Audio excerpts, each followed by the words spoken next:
Bemorlarni asoratlar bilan bog'liq bo'lgan muammolardan tashqari ularni qaysi holatlarda operatsiyaga olamiz va olmaymiz. Shular haqida ham sizlar bilan biroz gaplashamiz.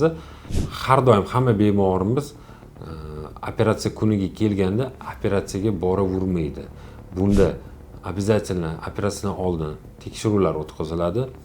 Bizning asosiy bemorlarimiz bular kichik yoshdagi bolalar bo'lgani uchun ularni murakkab chuqurlashtirilgan tekshiruvlardan o'tkaziladi va anestezolog, reanimatolog tomonidan ko'riladi.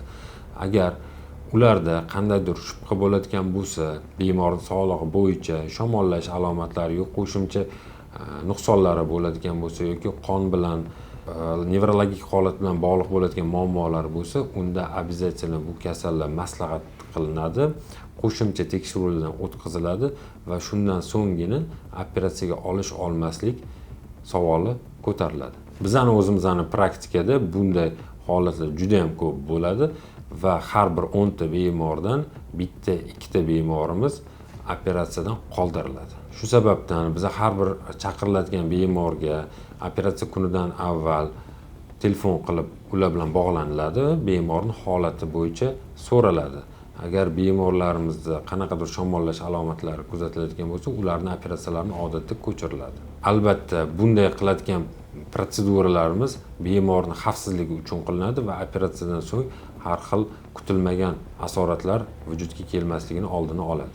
Ko'pincha bemorlarimiz tomonidan e'tirozli bo'ladi, ya'ni ular uzoqdan kelsa va bolasida shamollash belgilari kuzatsa, issig'i chiqadigan bo'lsa, ichi ketadigan bo'lsa yoki qo'shimcha qanaqadir muammo aniqlanadigan bo'lsa, albatta bular bemorga yoqmaydi agar ularning operatsiyasini biz ko'chiradigan bo'lsak va ular ko'pincha doktor uzoqdan keldik, operatsiyasini imkon qadar tezlashtirib bering, bizga murojaat qilishadi.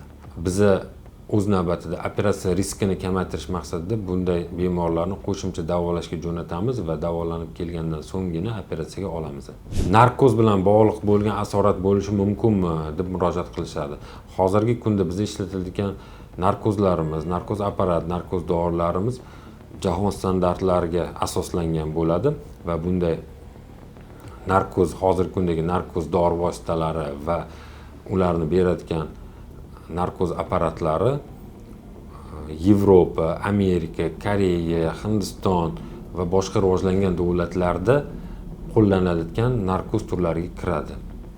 Bular inson organizmiga mutlaqo bezarar hisoblanadi va operatsiya o'tkazilgandan so'ng bemorda narkoz bilan bog'liq bo'lgan hech qanday asorat kuzatilmaydi.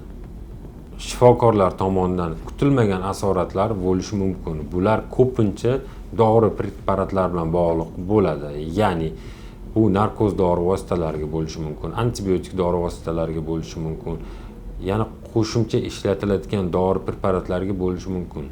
Va shunda bemorlarimiz tomonidan ko'p savol bo'ladi. Narkoz dorilarini tekshirmasdan olasizlarmi operatsiyaga degan. Narkoz dorilarini insonlarda biz proba qilib ola olmaymiz. Sababi bular gazli narkoz bo'lgandan keyin bu narkoz dorilari organizmga probasiz olinadi va bu narkoz dorilardan so'ng har qanday asorat bo'lishi, kutilmagan asorat bo'lishi ehtimoli bor. Bu haqida bemor ogohlantiriladi. Proba bilan, ya'ni tekshiruv bilan olish mumkin bo'lgan dorilar, bular og'riqsizlantirish uchun ishlatadigan dori preparatlari bo'lishi mumkin, antibiotik dori preparatlari bo'lishi mumkin. Bularni albatta bemorga proba qo'ygan holatda tekshirib olinadi. Statistikaga qaraydigan bo'lsak, narkoz bilan bog'liq bo'lgan asoratlar ko'pincha 1% ni tashkil etadi. Bu butun jahon standart tomonidan tasdiqlangan va bular juda ham kamdan kam uchraydigan asoratlar turiga kiradi. Xulosa qilib aytadigan bo'lsak, asoratlar bor va bular har doim ham uchravermaydi va bularni riskini, ehtimolini oldini olgan holatda biz shunga yarasha tavsiyalar beramiz. Shu sababdan eslatma qilib aytamiz bemorlarimizning ota-onalariga, agar farzandingizda shamollash belgilari yoki qo'shimcha patologiyalari aniqlangan bo'lsa, bu haqida shifokorga albatta ogohlantirishingiz kerak bo'ladi. Biz sizlarning xavfsizligingiz uchun har doim harakatda bo'lamiz. Shu sababdan shifokorlar bilan maslahatlashgan holatlarda bemorni operatsiyaga olish olmasligini hal qilsak bo'ladi. sog'lig'ingiz uchun bee'tibor bo'lmang va shifokorga o'z vaqtida murojaat qiling. Agar sizda quyidagi holatlar bo'yicha nuqsonlar, muammolar bo'ladigan bo'lsa, bizga murojaat qilishingiz mumkin.